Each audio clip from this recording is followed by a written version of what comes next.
So hey guys, welcome back to my YouTube channel. तो आज हम लोग इस वीडियो में क्लास 12th के जितने भी इंपॉर्टेंट लाइंस है, जो भी इंपॉर्टेंट पॉइंट्स है, जो भी इंपॉर्टेंट टेबल है, उसके बारे में बात करेंगे। तो आइए क्लास 12th का बायोलॉजी एनसीईआरटी स्टार्ट करते हैं।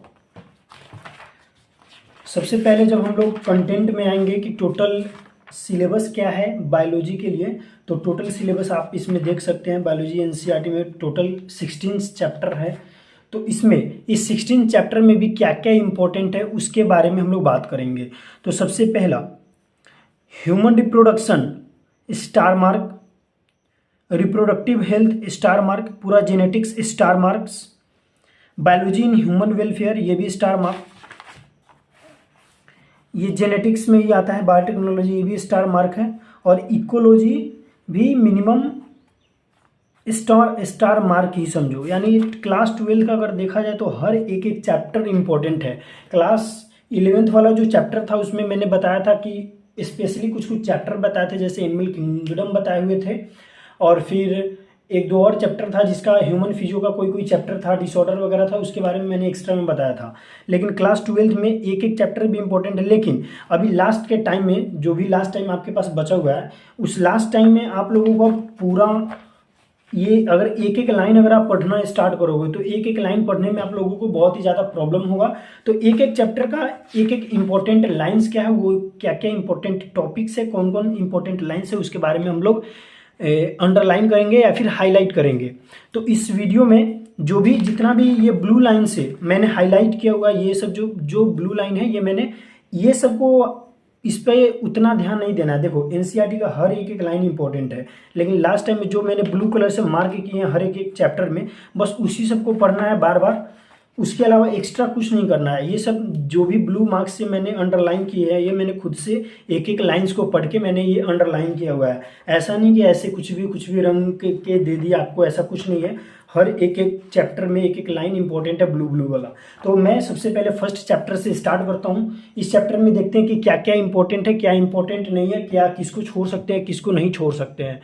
तो आइए स्टार्ट करते हैं। Chapter 1 reproduction in organism.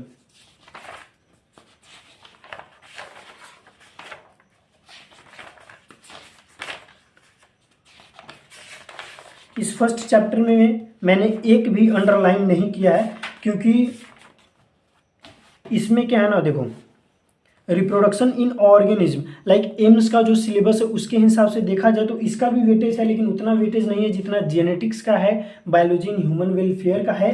और इसका अगर देखा जाए तो सबसे ज़्यादा इम्पॉर्टेंट है ह्यूमन रिप्रोडक्शन, जेनेटिक्स और ये बायोलॉजी इन ह्यूमन वेलफेयर। ये जो तीन टॉपिक्स है, genetics, biology in human welfare और ह्यूमन रिप्रोडक्शन प्रोडक्टिव हेल्थ, यही एक मेन चैप्टर है। तो अगर आप चाहो तो इस चैप्टर को नेग्लेक्ट कर सकते हो, रिप्रोडक्शन इन ऑर्गेनिज्म। लेकिन अगर आप चाहो तो इसमें क्या इंपॉर्टेंट है मैं वो आपको बता देता हूँ।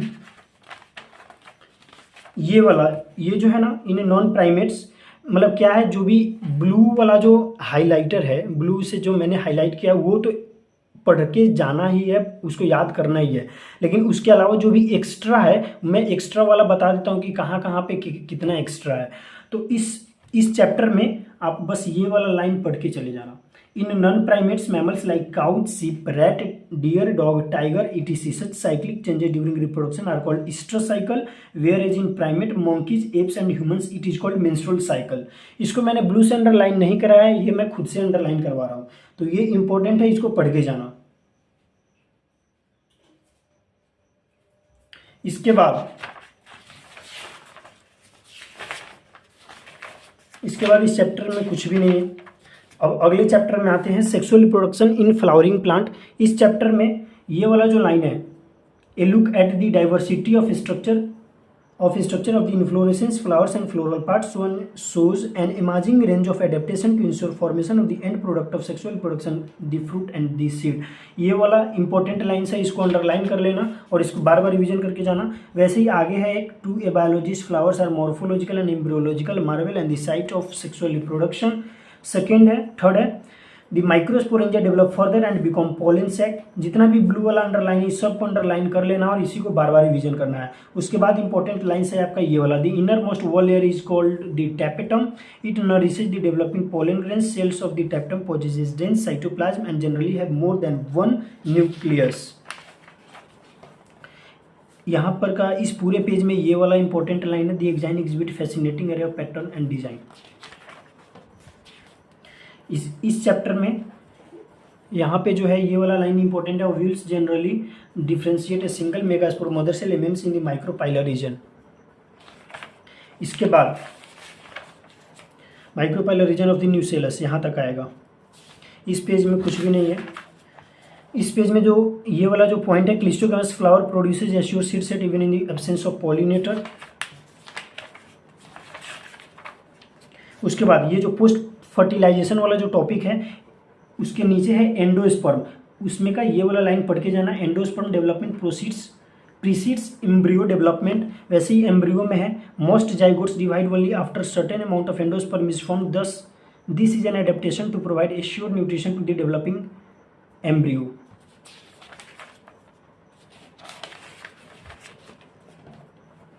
उसके बाद एपोमिक्सिस एंड पॉलीएम्ब्रियोनी में है, more of an edge in many citrus and mango varieties, some of the nucellar cells surrounding the embryo sac start dividing, protrude in the embryo sac and develop into the embryos. In such species, each ovule contains many embryos. Occurrence of more than one embryo is in a seed is referred to as polyembryony. polyembryony तक इसको पढ़ के जाना। उसके बाद आते हैं human reproduction में। ह्यूमन रिप्रोडक्शन का गैमेटोजेनेसिस वाला लाइन्स पढ़ के जाना, इंसेमिनेशन, फर्टिलाइजेशन क्या होता है, इम्प्लांटेशन क्या होता है, गेस्टेशन क्या होता है, पार्चुरेशन क्या होता है, फिर स्पर्म फॉर्मेशन से लेकर 50 ईयर्स तक। फिर ये वाला जो पार्ट है ये यहाँ से लेके यहाँ तक जो भी है ना, the testis are situated outside the abdominal cavity with in a pouch called scrotum से लेके other immunologically competent cells are present. उसके साथ the male sex organ accessory duct से लेके ये पूरा यूरेथ्रल मीटस तक। मैं पहले बता देता हूँ कि ये जो ह्यूमन रिप्रोडक्शन है ना, इसका फुल चैप्टर पढ़ के जाना, ये बहुत ही ज़्यादा इंपॉर्टेंट है, मोस्ट इम्पॉर्टेंट है। इससे क्वेश्चंस बहुत ही ज़्यादा फ्रेम किए जाते हैं एम्स के एग्जाम में। वैसे ही आगे वाला पॉइंट्स है, ये ग्लांस पेनिस, फोर स्किन के बारे में पढ़ के जाना, फिर पेयर्ड सेमाइनल वेसाइकल्स ये वाला लाइन पढ़ के जाना, फीमेल रिप्रोडक्टिव सिस्टम यहाँ से लेके यहाँ तक पढ़ना है। ऑलमोस्ट ये चैप्टर में पूरा पढ़ना ही है, लेकिन अगर कोई चाहेगा कि मुझे मतलब कोई अगर पूछेगा कि मुझे पूरा नहीं पढ़ना है, उसमें से भी कोई इंपॉर्टेंट पढ़ना है, तो उस इम्पोर्टेंट में के लिए मैं बता रहा हूँ कि उस इम्पोर्टेंट में तुम क्या पढ़ सकते हो। तो उसके लिए ये है, फिर ये द ओविडक्ट से स्टार्ट होगा और ये पूरा ये भी पढ़ना है, पूरा ये भी पूरा पढ़ना है यहाँ तक। फिर गैमेटोजेनेसिस भी पूरा पढ़ना है, क्योंकि ह्यूमन रिप्रोडक्शन में से कहीं से भी क्वेश्चंस आ सकते हैं। ये सारा मेंस्ट्रुअल साइकिल भी पढ़ के जाना है, ये भी पूरा पढ़ना है। ह्यूमन रिप्रोडक्शन समझो कि ऑलमोस्ट सारा पढ़ के जाना है पूरा। ये फर्टिलाइजेशन एंड इम्प्लांटेशन, ये वाला जो है मेंस्ट्रुअल हाइजीन, ये मोस्ट इंपॉर्टेंट है, ये पढ़ के जाना। बहुत ही ज़्यादा यहाँ से भी क्वेश्चन आस्क कर देते हैं, इस सब पे हम लोग ध्यान नहीं देते हैं, लेकिन इसके लाइन से भी क्वेश्चन बहुत ही ज़्यादा उठाए जाते हैं। वैसे ही फर्टिलाइजेशन एंड इम्प्लांटेशन ये पूरा पढ़ना है। प्रेगनेंसी एंड एम्ब्रियोनिक डेवलपमेंट भी ये पूरा पढ़ना है, एंड पार्चुरेशन एंड लैक्टेशन भी ये पूरा पढ़ के जाना है। उसके बाद आते हैं अगला चैप्टर रिप्रोडक्टिव हेल्थ पे। रिप्रोडक्टिव हेल्थ में यहाँ से लेके यहाँ तक, फिर इंडिया वाज अमॉन्ग्स्ट से लेके पूरा लास्ट तक, पॉपुलेशन स्टेबलाइजेशन बर्थ कंट्रोल से यहाँ से लेकर यहाँ तक लास्ट। फिर वैसे ही मेडिकल टर्मिनेशन प्रेगनेंसी पर के जाना है, सेक्सुअल एसटीआईज पर के जाना है, इनफर्टिलिटी। यानी ह्यूमन रिप्रोडक्शन और रिप्रोडक्टिव हेल्थ में ज़्यादातर मैंने एक एक लाइन इंपॉर्टेंट नहीं करवाया, क्योंकि एनसीईआरटी का जो भी ह्यूमन रिप्रोडक्शन और रिप्रोडक्टिव हेल्थ का जो चैप्टर है ना, बहुत ही ज़्यादा मोस्ट इम्पोर्टेंट चैप्टर है। इसमें से क्वेश्चन बहुत ही ज़्यादा पूछे जाते हैं, तो ये सब तो पढ़ के जाना। ये जो जाइगोट ZIFT जाइगोट इंट्राफैलोपियन ट्रांसफर, वो लोग डायरेक्ट फार्मूला भी पूछ लेते हैं, फिर इसका कैसे इसका प्रोसेस होता है इसके बारे में भी पूछते हैं। इसके एक एक लाइन से क्वेश्चंस निकाले जाते हैं, इसलिए मैंने एक एक लाइन इसमें अंडरलाइन नहीं करवाया, क्योंकि मैं अगर कोई अंडरलाइन करवाया और उसके बाहर का क्वेश्चन पूछ दिया तो वो दिक्कत हो जाएगा। तो जिसमें अगर बाहर का क्वेश्चन ऐसा पूछा जा सकता है तो मैं उसके लिए अंडरलाइन करवा रहा हूँ। लेकिन ह्यूमन रिप्रोडक्शन और रिप्रोडक्टिव हेल्थ के लिए पूरा माइंड सेटअप होना चाहिए कि एनसीईआरटी का दूसरा कुछ पढ़ो या ना पढ़ो उससे मुझे कोई मतलब नहीं है, लेकिन एनसीईआरटी का ह्यूमन रिप्रोडक्शन और रिप्रोडक्टिव हेल्थ अच्छे से पढ़ के जाना है। वैसे ही उसके बाद अगला यूनिट आता है जेनेटिक्स एंड इवोल्यूशन में। उसके बाद जेनेटिक्स में principle of inheritance and variation में ये वाला जो लाइन है, these and several related question से लेके पेरेंट्स तक इसको पढ़ के जाना है। मेंडल लॉज ऑफ इनहेरिटेंस में हिज एक्सपेरिमेंट्स से लेके आइडियाज तक, Mendel selected 14 true breeding lines, उसके बाद ट्रेड्स तक। इस लाइन में कुछ नहीं है, लेकिन ये वाला टेबल मोस्ट इंपॉर्टेंट है, ये टेबल को याद करके जाना। वो लोग ऐसे पूछ लेंगे टॉल ड्वार्फ में कंट्रास्टिंग ट्रेट में ऊपर नीचे करके पूछ लेंगे स्टेम हाइट का, फिर एग्जांपल में टॉल ड्वार्फ, वायलेट वाइट, फिर इसमें से तुम्हें चूज करना पड़ेगा कि टॉल ड्वार्फ वाला सही है या फिर वायलेट वाइट वाला सही है। उसके बाद नेक्स्ट पेज पे हम लोग आते हैं तो इस पेज में भी कुछ नहीं है। इस पेज पे दो जो ये है सेग्रीगेशन वाला, डिसएग्रीगेशन ऑफ एलील्स वाला, यहाँ से लेके आपको एलील टी तक पढ़ना है। वैसे ही when fertilization takes place genotype T तक पढ़ना है। अगले पेज में ये in a typical cross, self crossing, the modified allele, ये तीनों पॉइंट्स पढ़ के जाना है। Normal enzyme, non functional enzyme, no enzyme at all, ये तीनों पॉइंट पढ़ के जाना है ये वाला। फिर ये वाला टेबल तो मोस्ट इंपॉर्टेंट है, ये वाला टेबल पढ़ के जाना कि अगर पेरेंट्स का क्या जीन है, फिर मदर का, पेरेंट्स में फादर का क्या है, फिर मदर का क्या है, तो उसके बाद जो ऑफ स्प्रिंग बनता है तो उसमें कौन कौन सा ब्लड ग्रुप होने का संभावना रहता है। तो ये इसमें से न्यूमेरिकल क्वेश्चंस, 1 से 2 न्यूमेरिकल क्वेश्चंस ऐसे होंगे, याद रखना। 1 से 2 न्यूमेरिकल क्वेश्चंस यहाँ से पूछे जाएंगे। वो लोग बता देंगे कि फादर का कोई जीन है ए बी करके ऐसा कुछ है, मदर का ये है, और फिर उसके बाद जो मान लो ऐसा बोल देंगे कि फादर का ब्लड ग्रुप ए है, मदर का ब्लड ग्रुप बी है, तो फिर उसका ऑफ स्प्रिंग जो भी होगा तो उसका ब्लड ग्रुप क्या होगा। फिर उसमें ऐसे क्वेश्चंस पूछे जा सकते हैं कि जो सन होगा उसका ब्लड ग्रुप क्या हो सकता है, जो डॉटर होगी तो उसका ब्लड ग्रुप क्या हो सकता है, या फिर ऐसे ऐसे क्वेश्चंस इसमें से फ्रेम किए जाएंगे। तो ये वाला बढ़िया से याद करके जाना, रट के जाना, समझ के जाना, जो करके जाना, लेकिन करके जाना इसको। ये वाला therefore dominance is not an autonomous feature, same gene से लेके सेम जीन तक इसको पढ़ के जाना। एक आता है यहाँ पे, वो शायद आगे आएगा, मॉलिक्यूलर बेसिस में आएगा, मैं उसको बताऊंगा। फिर इन 900 से लेके कैरेक्टर्स तक, वॉल्टर सटन से लेके फिगर 5.8 तक, फिर the important things to remember chromosomes तक, ये सब पढ़ के जाना। ब्लू वाला लाइन्स इंपॉर्टेंट है, ये सब पढ़ो या ना पढ़ो मुझे फर्क नहीं पड़ता, लेकिन ये ब्लू वाला लाइन इंपॉर्टेंट है। एनसीईआरटी का हर एक लाइन इंपॉर्टेंट है, मैं फिर से बोल रहा हूँ एनसीईआरटी का हर एक लाइन इंपॉर्टेंट है, लेकिन लास्ट टाइम में मैं जो बता रहा हूँ उतना पढ़ा हुआ होना चाहिए। अब जैसे भी पढ़ो मुझे नहीं पता, लेकिन पढ़ा हुआ होना चाहिए।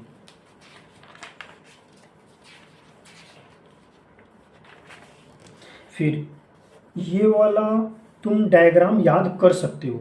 देखो अगर ये किसी और मेडिकल एग्जाम के बारे में अगर इससे अगर क्वेश्चंस बनाता ना तो ये पूरा फिगर को देगा, लेकिन अगर एम्स में क्वेश्चंस फ्रेम करेगा ना तो ये वाला दे देगा, ये वाला दे देगा, और इसके अंदर का ये जो yellow white, wild type, white miniature, मतलब कहीं पे ये तीनों दे देगा और यहाँ पे ए लगा देगा और बोलेगा कि यहाँ पे क्या होना चाहिए। तो वहाँ पे तुमको ये बताना पड़ेगा कि ये वाइट मिनिएचर है या फिर वाइल्ड टाइप है या फिर उसका नाम क्या होगा। तो ये तुमसे ऐसा मतलब पूरा फिगर, एम्स में ऐसा पूरा फिगर देने का बहुत ही कम चांसेस है, लेकिन इससे क्वेश्चंस आएंगे। वैसे 6 डिटर्मिनेशन में हेन किंग 1891 से लेके सिग्निफिकेंस तक का पढ़ के जाना।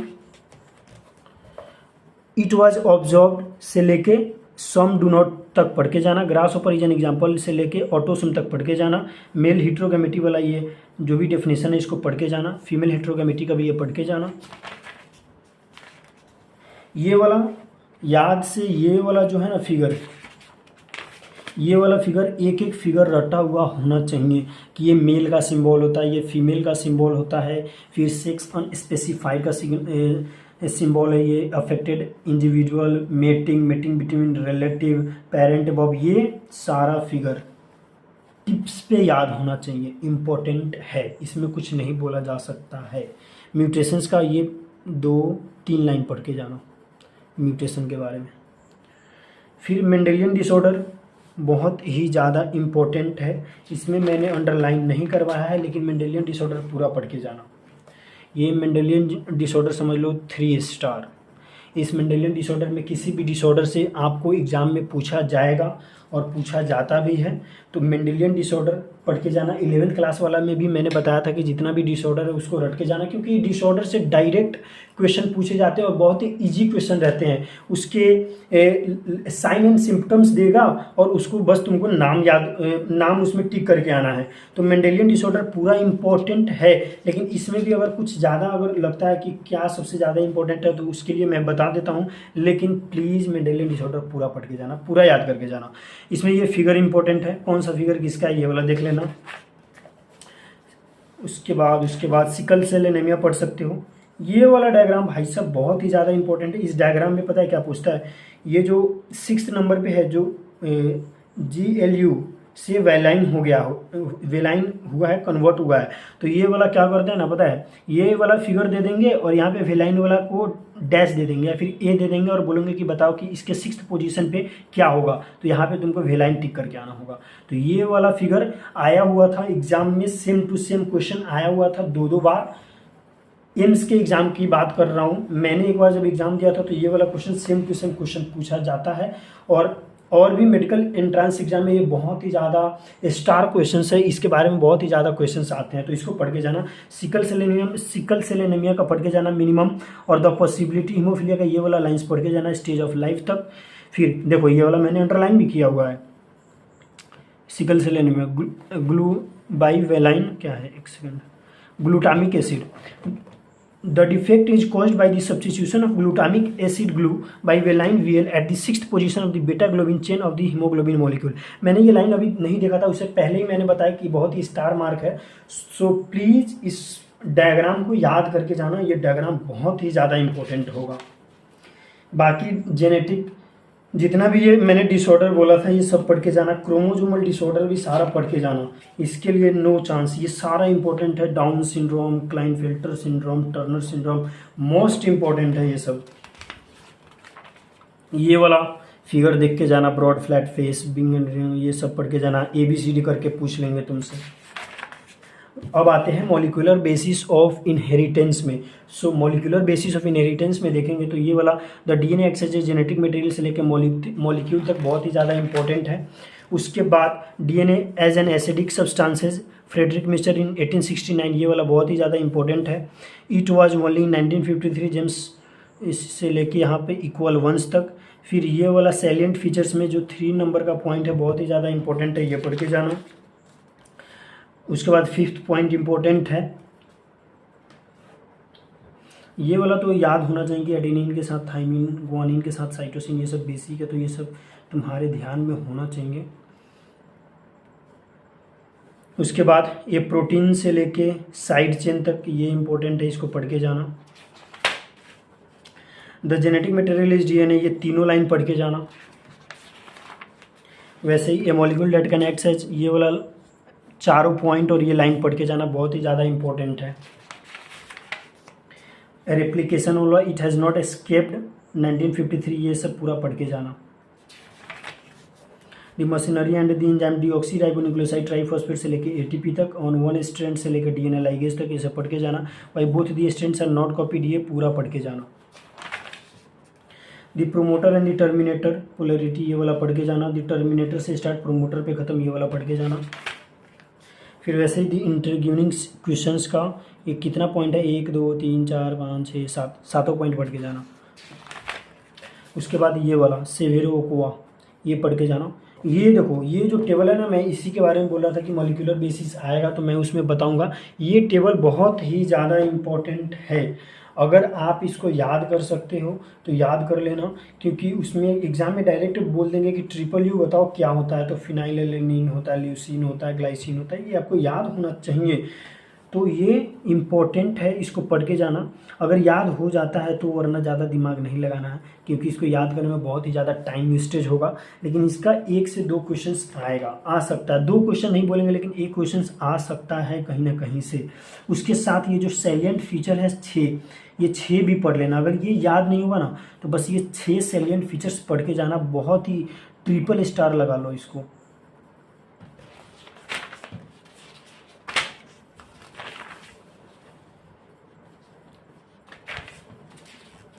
ये वाला इन प्रोकैरियोट्स का दोनों points, the accessibility of promoter operator पे जाके खत्म होगा, ये वाला पॉइंट याद कर लेना। मेथोडोलॉजी का ये वाला लाइंस पढ़ के जाना सीक्वेंस एनोटेशन तक।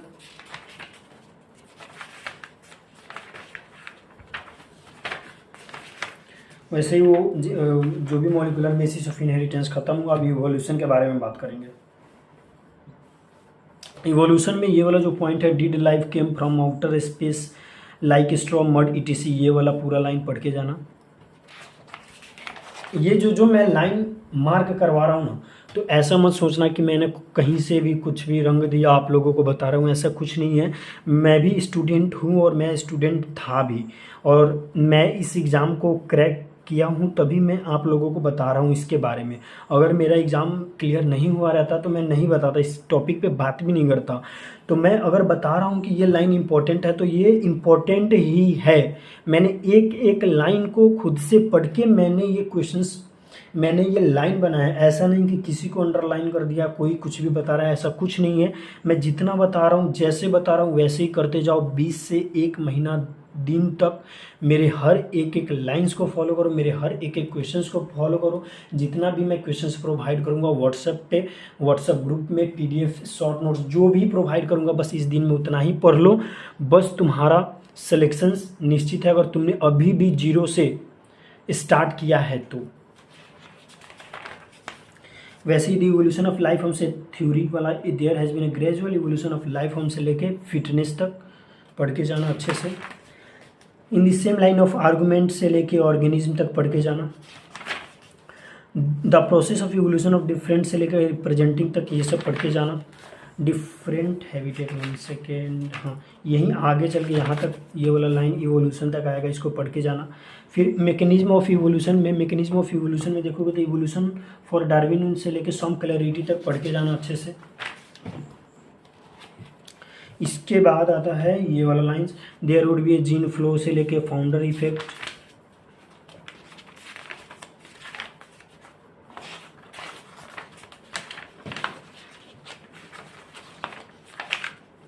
साइटोकाइन बैरियर में अगर देखोगे तो साइटोकाइन बैरियर में ये सबसे ज़्यादा इंपॉर्टेंट है। Virus infected cell secrete proteins called interferon which protect non infected cells from further viral infection, ये वाला पढ़ के जाना अच्छे से।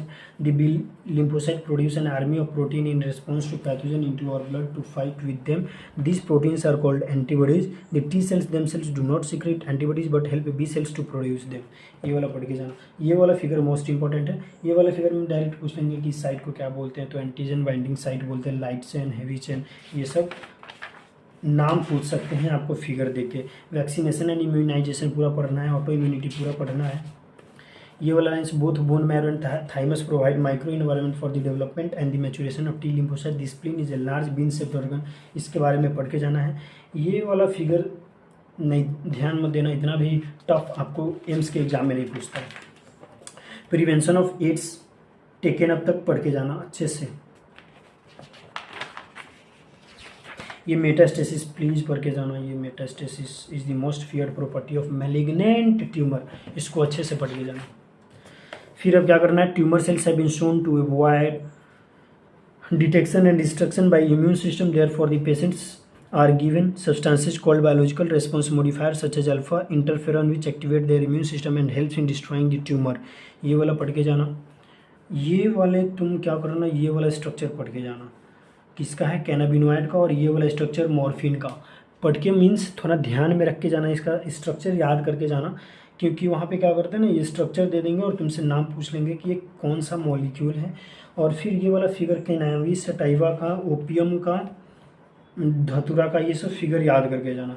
मैं क्या करूँगा, लास्ट में एक डायग्राम का सेपरेट वीडियो बनाऊँगा आप लोगों के लिए, बायोलॉजी का पूरा डायग्राम 11th का और 12th का जो मोस्ट इंपॉर्टेंट डायग्राम्स है उसके बारे में भी मैं एक वीडियो सेपरेटली बना दूँगा। उसके बाद एनादर मिसयूज से लेके लास्ट तक, ग्रोथ तक। फिर strategies for the enhancement in food production में एनिमल हस्बेंड्री पूरा पढ़ के जाना यहाँ तक। फिर dairy farm management, poultry farm, animal breeding, ये सबसे क्वेश्चंस बहुत ही ज़्यादा पूछे जाएंगे। ये समझो पूरा, ये दो लाइन भी मत छोड़ना, ये सब पूरा पढ़ के जाना। ये कौन सा, ये जर्सी है, ये लेग हॉर्न है, ये सब याद करके जाना। ये सिंपल सिंपल जो फिगर है ना, डायरेक्ट फिगर दे देंगे, बोलेंगे कि अब इसका नाम बताओ। ये सब पूरा इम्पोर्टेंट है। उसके बाद इसमें देखेंगे फाइंड आउट डिफरेंस से लेके ब्लू रिवॉल्यूशन तक, ये वाला पढ़ के जाना। सिलेक्शन, ये जो 4th पॉइंट है, selection and testing of superior combinant, ये वाला पढ़ के जाना। उसके बाद हाँ, ये वाला दिमाग में रट लो, घुसा लो, जो करना है कर लो, लेकिन करके जाना तो जाना। टेबल 9.1 कैसे भी याद करके जाना है। इसमें से कहीं से भी क्वेश्चंस पूछ लेते, wheat, Himgiri, leaf and stripe rust, बोलेंगे कि क्रॉप ये है, इसका वेराइटी बताओ। क्रॉप ये है, रेजिस्टेंस टू डिजीज के बाद नाम बता दो। फिर वैसे ही टेबल 9.2, ये तो समझो 5 स्टार। ये 2 हो गया ना, +3 स्टार, समझ जाना। टिश्यू कल्चर बाय एप्लीकेशन से लेके सोमाक्लोन्स तक, साइंटिस्ट से लेके यूटिलाइजेशन तक याद कर लो। माइक्रोब्स इन ह्यूमन वेलफेयर, ये वाला डायग्राम बहुत ही ज़्यादा इंपॉर्टेंट है, ए वाला। इसमें ABCD करके पूछ लेता है, head, collar, sheath, tail, fibres के बारे में।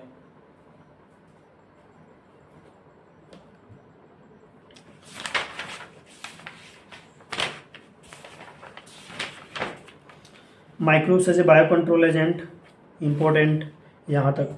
Very familiar beetle with red, ये वाला इंपॉर्टेंट है, चैप्टर यहाँ तक, चैप्टर 2 लिखा हुआ है यहाँ तक। फिर उसके बाद बैक्यूलो वायरसेज से लेके बीइंग ट्रीटेड तक, फंजाई और ऑल्सो नोन से लेकर डेवलपमेंट तक पढ़ के जाना। उसके बाद नया यूनिट स्टार्ट होता है बायोटेक्नोलॉजी। ये वाला तो समझो 5 स्टार, 10 स्टार, 100 स्टार, जितना देना है वो दे दो। ऐसा करते हैं, इसको हम देते हैं स्टार इंटू इनफाइनाइट। ये बहुत ही ज़्यादा इम्पोर्टेंट है।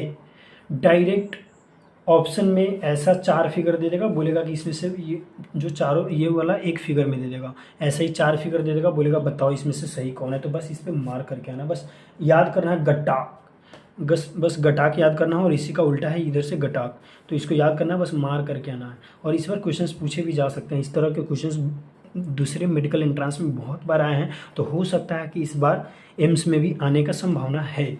उसके बाद restriction in cut the DNA LET level from the centre, ये सब जो 1 2 3 4 लाइन है, इसको अच्छे से याद करके जाना। उसके बाद separation and isolation of DNA fragment के बारे में ये पूरा पढ़ के जाना। फिर यहाँ पे है द ट्रांसफॉर्मेशन ग्रोइंग ऑन से लेके रेजिस्टेंस तक, इसके आगे सिलेक्शन वाला यहाँ तक most important. Biotechnology and its application, biotechnological application से latest look at the 3 agrochemical based agriculture, organic 1 2 3 point, in addition से लेकर फार्माक्यूटिकल तक, स्पेसिफिक बी टॉक्सिन से लेकर बोरर तक, silencing of an specific mRNA से लेकर इंटरमीडिएट तक। फिर वैसे ही जीन थेरेपी में the first clinical gene therapy was given in 1990 से लेके परमानेंट क्योर तक। मॉलिक्यूलर डायग्नोसिस में सिंगल स्टैंडर्ड DNA से लेके mutated gene. Therefore the Indian government has set up से लेकर public services. Ecology at the organismic level is essentially physiological ecology, ये पढ़ के जाना। मेजर एबाटिक स्ट्रेसेस में टेम्परेचर पढ़ के जाना। वाटर का ये वाला यहाँ तक पढ़ के जाना, लाइट से ऊपर तक का। माइग्रेट, सस्पेंड, सम ऑर्गेनिज्म से लेके हीट तक। ये वाला फिगर स्टार इंटू इनफाइनाइट, सीधा फिगर दे देगा, बोल देगा कि अब ये फिगर जो है वो एक्सपांडिंग है, स्टेबल है, डिक्लाइनिंग है, क्या है बताओ। तो तुम लोग बता के जाओगे, आप लोग बता के जाओगे, और ये क्वेश्चन सही करके आओगे। कैसे भी सही करना है तो है। वीडियो देखते देखते जल्दी से कमेंट में बता दो कैसा लगा ये वीडियो, बताते नहीं हो यार। देखो फिर ये पॉपुलेशन डेंसिटी का, ये इसको पढ़ के जाना, क्या होता है, कैसे होता है पॉपुलेशन डेंसिटी के बारे में। एक्सपोनेंशियल ग्रोथ के बारे में ये वाला पढ़ के जाना। ये वाला फिगर याद रख के जाना क्योंकि ऐसा क्या करेंगे, वो इस फिगर को ऐसा कोलाइज करके छोटा सा बना देंगे और बोल देंगे कि इमिग्रेशन की जगह पे ए दे देंगे, यहाँ पे बी दे देंगे, बता देंगे ए, पूछेंगे ए और बी क्या है बताओ। तो फिर वो आपको बताना आना चाहिए। और ये सिंबल याद रखना, प्लस प्लस माइनस माइनस, ये सब कहीं से भी पॉपुलेशन डेंसिटी की जगह पे ए दे देंगे, बोलेंगे बताओ, तो फिर वो आप लोगों को बताना पड़ेगा।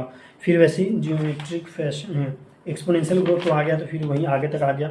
फिर लॉजिस्टिक ग्रोथ अच्छे से पढ़ के जाना। लॉजिस्टिक ग्रोथ में अगर ये नहीं भी पढ़ोगे ना, ये वाला याद कर लेना, D N by D T वाला फार्मूला जो है, और एन क्या है, आर क्या है, के है, के क्या है, ये वाला पढ़ के जाना। ये ग्राफ, ये जो फिगर है ग्राफ वाला, ये वाला ग्राफ पढ़ के जाना कि ए क्या है और बी क्या है। डायरेक्ट ग्राफ दे देंगे, ए बी करके पूछ लेंगे। Beside acting conduits for energy transfer, biological control method से पॉपुलेशन तक, इफ प्रीडेटर से लेके प्रीडेशन तक, गॉस कॉम्पिटिटिव एक्सक्लूजन प्रिंसिपल से लेके इवेंचुअली तक, मेनी पैरासाइट से लेके स्पीसीज तक, ऑर्किड्स ए बिल्डिंग डाइवर्सिटी से लेके को इवोल्यूशन तक। नेक्स्ट चैप्टर क्या था, इकोसिस्टम। इकोसिस्टम में इंपॉर्टेंट है एनर्जी फ्लो का कौन सा, एक्सेप्ट से लेके लिविंग वर्ल्ड, फर्दर से लेके डिसऑर्डरलीनेस। फिर उसके बाद इन एन एक्वेटिक इकोसिस्टम से लेके ह्यूमन बीइंग तक, स्ट्रॉफिक लेवल से एक्यूरेट तक। ये वाला फिगर ध्यान में रख के जाना। इसमें फर्स्ट ट्रॉफिक लेवल पे क्या एग्जांपल्स होते हैं, सेकेंड ट्रॉफिक लेवल पे क्या एग्जांपल्स होते हैं। सेकेंड ट्रॉफिक लेवल में हर्बीवोर्स आते हैं और इसको क्या बोला जाता है, primary consumer, secondary consumer, tertiary consumer. ये सब क्वेश्चंस पूछे जा सकते हैं। ये वाला इस ट्रॉफिक लेवल वाला तो पता ही है। इसमें से मैं सोचता हूँ कि कैसे क्वेश्चंस पूछे जाएंगे। ये जो फिगर है,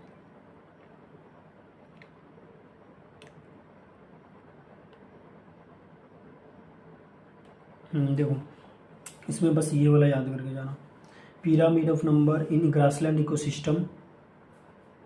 1 सेकेंड, ये वाला जो यूनिट है ना, इस यूनिट, ये वाला फिगर दे देगा, यूनिट दे देगा। और ये भी हो सकता है कि इसमें से ए बी करके यहाँ पे पूछ ले, या फिर ये पूछ ले कि ये जो फिगर है वो किस चीज़ का, तो ये वाला बताना पड़ेगा आपको ऑप्शन में, pyramid of number in grassland ecosystem. वैसे ये सारा यूनिट दे देगा। ये पूछ सकता है पिरामिड ऑफ बायोमास, तो ये sharp A decrease in biomass, ये वाला पूछ सकता है। तो ये 2 3 4 फिगर इंपॉर्टेंट है। फिर 1 मस्ट रिमेंबर से सच तक, और फिर कैन यू वर्क, ये इसको उतना दिमाग नहीं लगाना है। इकोलॉजिकल सक्सेशन में ये 4 पॉइंट, द प्रेजेंट डे से लेके टाइम तक, एट एनी टाइम से लेके स्पीसीज तक। ये वाला फिगर याद कर लेना। वो डायरेक्ट फिगर दे देंगे, बोल देंगे कि बताओ क्या है, फाइटोप्लैंक्टन है, रीड्स एंड पेस्टिज है, क्या क्या है। तो A B C D E F, ये वाला याद करके जाना, यानी ये वाला फिगर पूरा याद करके जाना। ये फॉरेस्ट है, ये वाला याद करके जाना। इससे पे ज़्यादा दिमाग नहीं लगाएंगे, उतना भी हार्ड नहीं पूछते। ये वाला फिगर याद करके जाना, बहुत इंपॉर्टेंट है, ABCD करके पूछ लेगा। ये वाला लेटेस्ट लुक, ये कौन से चैप्टर का है, बायोडाइवर्सिटी एंड कंजर्वेशन का है। ये लेटेस्ट लुक से लेके यहाँ तक पूरा। और ये वाला तो फिगर भाई मैं क्या बोलूँ, इससे भी क्वेश्चंस फ्रेम किए गए थे हमारे एग्ज़ाम में। मुझे जहाँ तक पता है कि हमारे एग्ज़ाम में ऐसे क्वेश्चंस पूछे गए थे। उसमें क्या था कि क्या बोलेंगे कि जैसे यहाँ पे है, ये इंसेक्ट है, मोलस्क है, क्रस्टेशियंस है, तो ये तीनों दे देंगे और बोल देंगे कि ये ए है, और ऑप्शन में दे देंगे ए क्या है, इंसेक्ट है, फिशेज है, बर्ड्स है, ममेल्स है, क्या है। तो वो आपको चूज़ करना पड़ेगा। तो ये आपको फिगर याद रहेगा तभी आप चूज़ कर पाओगे वहाँ पे, वरना नहीं हो पाएगा।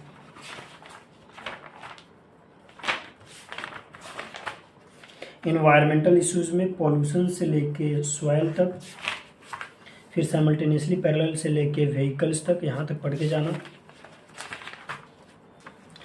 Ampere 0.1% impurities max domestic sewage से लेके ये तीनों पॉइंट पढ़ के जाना। नेचुरल एजिंग से लेके यूट्रोफिकेशन तक, हीटेड से लेके फ्लोरा फोना तक।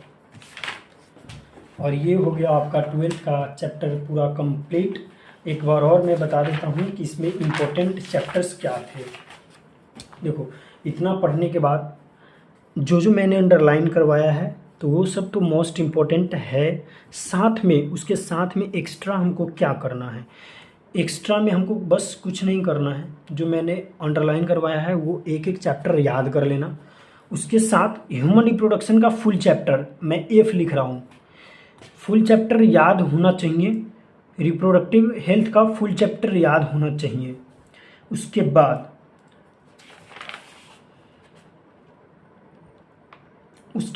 बस कम से कम ये 2 चैप्टर तुम याद करके जाना, वो 2 चैप्टर, और हो सके तो human health strategies for enhancement in food production और माइक्रोब्स इन ह्यूमन वेलफेयर, इसका मैंने अंडरलाइन करवाया, तो उतना भी कम से कम याद करके चल जाना, लेकिन ये 2 चैप्टर फुल याद करके जाना।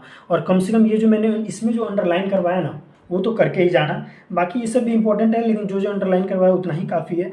लेकिन इस पे बायोलॉजी इन ह्यूमन वेलफेयर पे और रिप्रोडक्शन का ये वाला जो पार्ट है, ह्यूमन रिप्रोडक्शन और रिप्रोडक्टिव हेल्थ, बहुत ही ज़्यादा इंपॉर्टेंट है, इसको तो अच्छे से करके जाना ही जाना है। बाकी इस वीडियो में इतना ही। ये वीडियो कैसा लगा प्लीज़ कमेंट सेक्शन में बता के जाना। अगर चैनल पे नए हो तो चैनल को सब्सक्राइब कर दो, लाइक कर दो, और प्लीज़ कमेंट करके जाना, और प्लीज़ बताना कि ये वीडियो आप लोगों को कैसा लगा है। Okay bye and thank you and best of luck for your exam.